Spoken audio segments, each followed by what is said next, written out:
At 3 a.m., Sarah's doorbell suddenly rings. Her neighborhood is completely quiet, and when she checks the door camera, the screen is pitch black. Then she hears it, a faint whisper.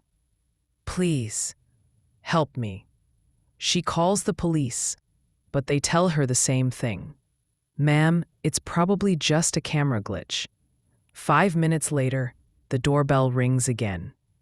This time, the camera turns on, and Sarah sees a young boy, soaking wet, freezing, shaking uncontrollably. He looks straight into the camera and says, "They're coming.